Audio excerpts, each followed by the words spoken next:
This is huge damage that's being done to the larger cause of democracy.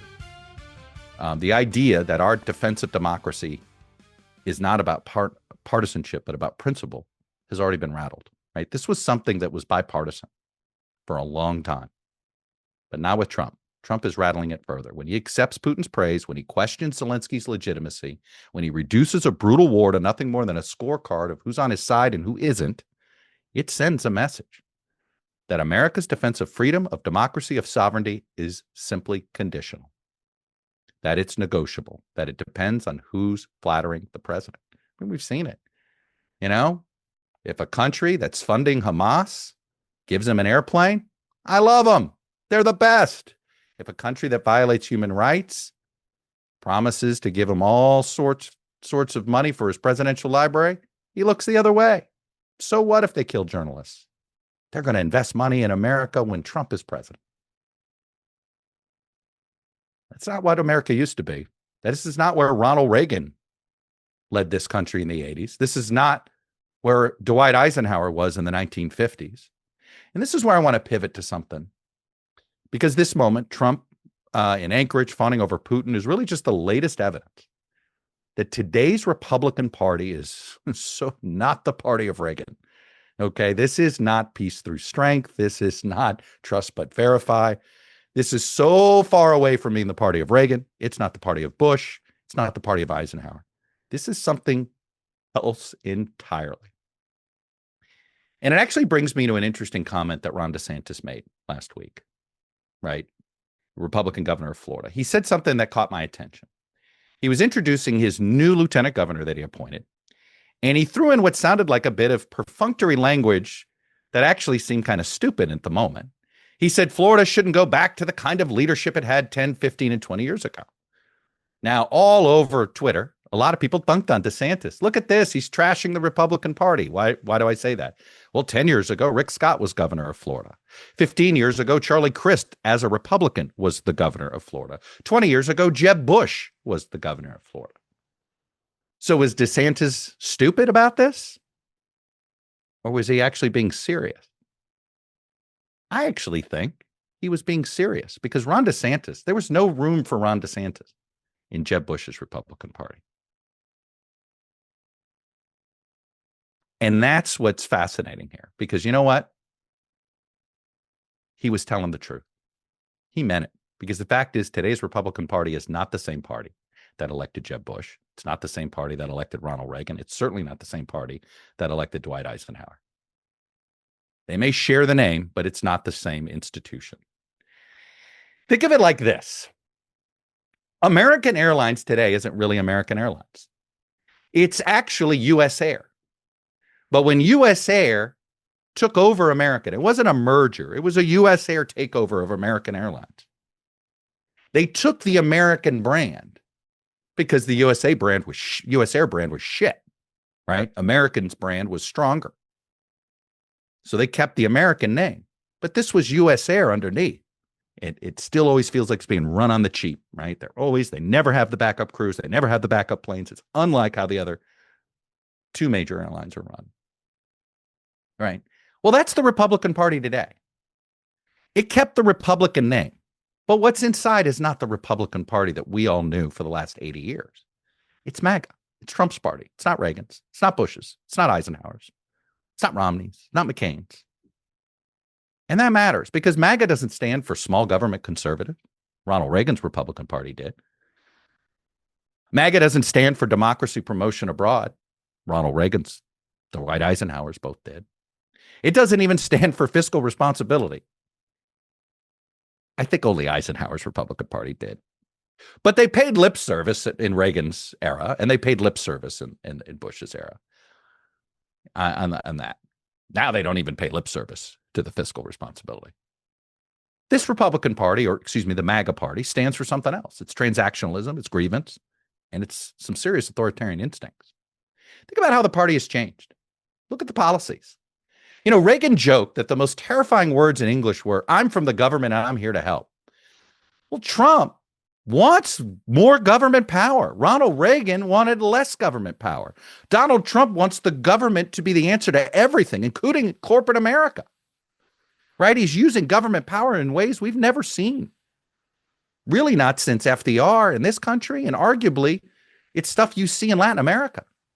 Punishing political enemies, nationalizing local law enforcement, small government, dictating which companies get to trade with China based on whether they cut Trump's government in on a political deal, right? You could sell your chips to China as long as you pay you pay a tax or a tithing to the government.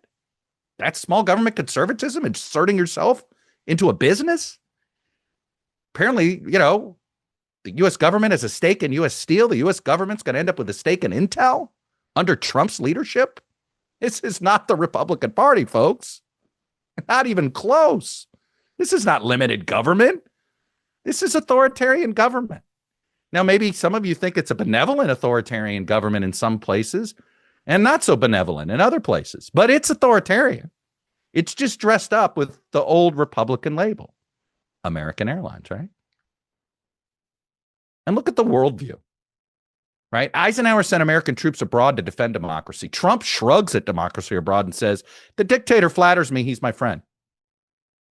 That's not Reagan's shining city on a hill. That's not Eisenhower's defense of Europe. It's just simply Trump's rules of the jungle. Who's with me? Who's against me? I'll tell you, think of it this way. If Donald Trump announced tomorrow that he was officially renaming the Republican Party, what it actually is, get rid of that up brand and go with the MAGA Party. How many current Republican elected officials would actually, I don't know if I can do that. I'm going to leave the party. I guess not that many. Maybe 25 or 30% would leave the party and become independent or reform a new Republican Party. I think 60, 70% of those already elected would be like, sign me up. I'm a MAGA guy. Because that's what, today's GOP is. Party's just a vehicle. It's not a set of principles to abide by. It's just simply a vehicle for political survival or political power. And right now, it's just simply about aligning with Trump. And that actually probably does explain DeSantis's comment. Now, it's possible he wasn't meaning it the way he meant it, and yet he did. And yet he did tell us something. Because this party is less like Jeb Bush's Republican Party in Florida. This party is less like George W. Bush's party, Ronald Reagan's party. It's not very close at all. Again, I know it looks similar. I'm sure some of you are going, oh, that's right. U.S. Air did buy American. And the more you think about it, it's like, that's right.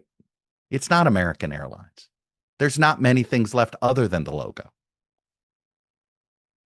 And that's kind of where we are with the Republican Party today and this summit.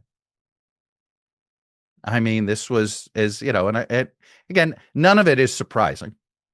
This is no longer shocking us the way it shocked us in Trump 1.0. This is now, Trump 1.0 could have been an asterisk. Coming back a second time, it solidifies things. This is a wholesale change. If the Republican Party ever goes back to what it was, it's not going to happen for a generation. Jeb Bush probably could not get elected in today's party. He kind of tried in 2016, right? He couldn't win in this party. Party had no rule for his style of governance, of his brand of, they want grievance. And Trump belongs to a new Republican Party. Again, they share the name, but they don't share the soul. So let's connect the dots here a little bit. Trump deferring to Putin in Anchorage, DeSantis dismissing Jeb Bush's Florida, both are reminders that this is not the Republican Party of the last 20 or 40 or 60 years. It's something new. It's something different. Some argue this is what the Republican Party kind of was pre-World War II. And there's some with the isolationism and the nativism and the tariffs, right? There's some familiarity here. But this is a bit newer because of it really is, wants its hands on government. They want power. And that's the biggest change, right? There is no limited government. There's no light touch, right? Take over a city's police force. Have unidentified thugs behaving as thugs, wearing law enforcement without identifying themselves.